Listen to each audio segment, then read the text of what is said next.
नमस्ते, मी अंकिता अनिल चौधरी हिंगणगादी गावातील रहिवासी असून मी आज रिपब्लिकन सेना या पक्षाचे काम करीत आहे. जो पक्ष चालवत आहेत ते आनंदराज आंबेडकर साहेब, त्यांच्या नेतृत्वाखाली मी आज इथे उभी आहे. आता जर बघितलं तर आता जे जिल्हा परिषद निवडणूकसाठी मी उभी राहिली आहे आणि जो हा फॉर्म भरला आहे नागेवाडी गटातून भरलेला आहे. हे जे आहे हे ॲफिडेविट आहे. मी आश्वासन देत नाही कुणाला, हे मी लिहून दिलं आहे. त्यामध्ये काय आहे, जर आता जिल्हा परिषदच्या शाळा ज्या बंद पडल्या आहेत त्या सुरू करण्यात याव्या आणि जे मुले जिल्हा परिषद शाळेत शिकाय जात नाहीत त्यांची मुवमेंट जे प्रायव्हेट शाळेमध्ये होते ते का होते हे जेव्हा आपण एक विचार मांडणार आहे. आणि ज्या सरकारी योजना येत आहेत प्रत्येक घरोघरी पोचत नाहीत त्या आपल्याला पोचवायच्या आहेत. ह्याच्यावर मी काम करणार आहे.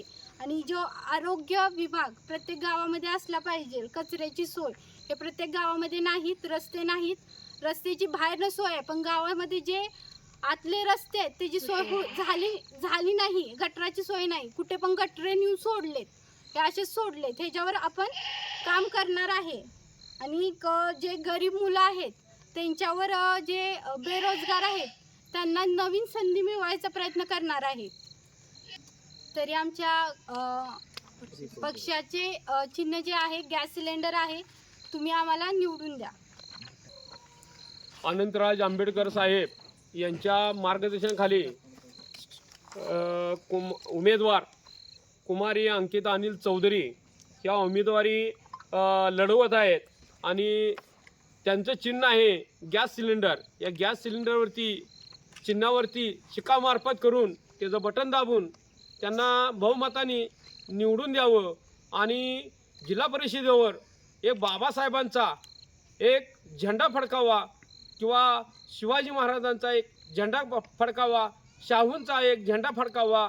आणि इथं जे जिल्हा परिषद शाळा त्या बंद पडल्या हे शाळा चालू झाले पाहिजेत. एक गाव एक जिल्हा परिषद एक उपकेंद्र ही मोफत पाहिजे. इथं सुविधा नाहीत. एखाद्या उपकेंद्रावर गेलं तर एखाद्या माणसाला साप चावला तर त्याला आज इथून आम्ही एक 60 किलोमीटर अंतरावर जायचं असेल तर तिथंवर जाऊस तर तो पेशंट दगावला जातो. कारण का उपकेंद्रावरती त्याची औषधं मिळत नाहीत, गोळ्या औषध मिळत नाहीत. हे जे निवडून गेलेले आधी पहिले जे काही होते म्हणजे उमेदवार त्यांनी ती पद्धत काय ठेवलेली नाही. कारण का ज्या गरजा पाहिजेत मूळ गरजा नाहीत आणि दुसरी गोष्ट म्हणजे जे समाजाला जे पाहिजे ते मिळत नाही आहे. कारण का लोकांचे हलगर्जीपणा होत आहे आणि लोकांना या सुविधा ज्या जिल्हा परिषदमधून मिळाल्या पाहिजे त्या मिळत नाहीत. कारण का आता शेतकऱ्यासाठी सुद्धा अवलंबन आणलेलं आहे. कारण का विमा आणलेला आहे, परंतु तो विमा एखाद्याला जर पाणी पाजताना जर शेतकरी तो मेला तर त्याला विमा मिळाला पाहिजे, तो मिळत नाही. आणि दुसरी गोष्ट कारण का शेतकऱ्यापर्यंत ह्या सुविधा नेत नाहीत. कारण का ह्या सुविधा नेला तर शेतकरी हा सुख आणि समृद्धी होईल. कारण का हे प्रस्थापितांच्या शाळा आहेत, परंतु ह्या शाळा त्यांच्या आहेत. त्या जिल्हा परिषद शाळा मोडीत काढलेत. आता 20 तर विद्यार्थी राहिले तर शाळा या कुलप लागणार आणि शाळा बंद होणार. या शाळा उघडण्यासाठी फुले शाहू आंबेडकरांनी खूप त्रास घेतलेला आहे, परंतु त्या त्रासाला कंटाळून ही शाळा बंद करून टाकली त्यांनी. कारण का ह्या सरकारला आपलं स्वतःचं घरच चालवा येत नाही. हे सरकार म्हणजे जिल्हा परिषद शाळेत काय चालवणार आहे. कारण का ज्यांना जिल्हा परिषद शाळा चालवा येत नाहीत त्यांनी उभा राहू नये. कारण का हे सरकारचं काम नव्हे आहे. या सरकारचं काम एकच धोरण आहे, जिल्हा परिषद शाळा बंद करायच्या आणि आपल्या संस्था ओपनिंग करायच्या.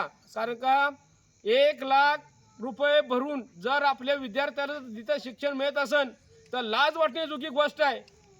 कारण का तर आपल्या गोरगरीब माणसांचे हे अंगावरचे मलाई खाणारे आहेत. हे मलाई खाणार आहे त्यांना आवरलं पाहिजे आणि त्यांना आळा कुठं तर घातलं पाहिजे. या मतदानातूनच तुम्ही जाऊन दिलं पाहिजे आणि या प्रस्थापितांना हे पाणी पाजायचं बंद करा, एवढंच मी आवाहन करतो आणि इथं थांबतो. आज सर्वांना जय भीम, जय संविधान.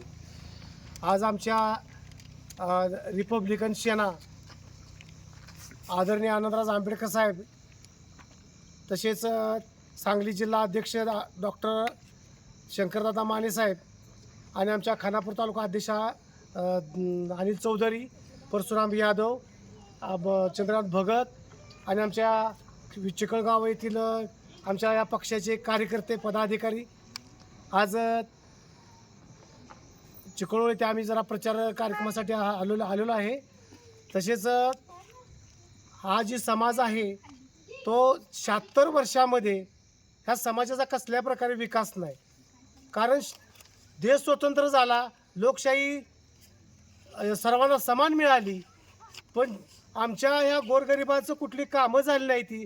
आज आमच्या जर वाड्यातनी बघितलं तर सगळ्याची घरं लहान लहान आहेत आणि जे खरे रेसचं जी मोठं घोडा आहे तो पुढं आहे आणि आमचा जो कमकुवत घोडा आहे तो मागच राहिला आहे आणि आमच्या समाजाकडे कुणी लक्ष दिलं नाही. तर आज आम्ही डॉक्टर बाबासाहेब आंबेडकर यांचे नातू आनंदराज आंबेडकर साहेब यांच्या नेतृत्वाखाली, आमच्या महाराष्ट्राची टीम यांच्या नेतृत्वाखाली आज आम्ही अंकिता चौधरी हिला उमेदवार दिलेले आहे. त्यांचं चिन्ह आहे गॅस सिलेंडर. आज आमच्या अंकिता चौधरी ही इंजिनियर बीटेक आहे आणि सुशिक्षित मुलगी आहे, राहणार घाणवड आहे, आपलं हिंगणघाट, तालुका खानापूर, जिल्हा सांगली या जिल्ह्यातली मुलगी आहे आणि सुशिक्षित मुलगी असल्यामुळं तिला आमच्या सर्व मतदार बांधवांनी भगिनींनी निवडून द्यावं. कारण ही नामदारी महिला ही जिल्हा परिषदेला निवडून जाणार नाही. कारण तिचं शिक्षण बघा, शिक्षणाला बघून निवडून द्या. कारण सैला धनी म्हणून आमची उमेदवार या रिंगणात उभे राहिलेला आहे. एक त्यागानं बाबासाहेबाची कन्या आहे, शिवाजी महाराजाची कन्या आहे. या कन्येला सर्वांनी निवडून द्या हीच सर्वांना विनंती करतो. जय भीम, जय संविधान. जे अंकिता चौधरी ही जिल्हा परिषद गटासाठी नागेवाडी गटातून निवडणुकीला उभी राहिलेली आहे. तरी जे खानापूर तालुक्याची पुण्यभूमी ही माहुली गाव आहे. कारण इथं डॉक्टर बाबासाहेब आंबेडकर हे या माहुली गावात राहून गेलेले आहेत आणि त्यांचे वडील मायनीच्या तलाव्याला कारकून म्हणून काम करत होते. तर माहुली या पुण्यगावी डॉक्टर बाबासाहेब आंबेडकरांचे नातू आदरणीय आनंदराज आंबेडकर साहेब हे माहुली येथे दिनांक 5/2/2026 रोजी सकाळी 10 वाजता उपस्थित राहणार आहेत. त्यांची जाहीर सभा होणार आहे. तरी सर्व ग्रामस्थांनी मोठ्या संख्येने उपस्थित राहावे ही नम्र विनंती. एक नोट एक मताचा आहे.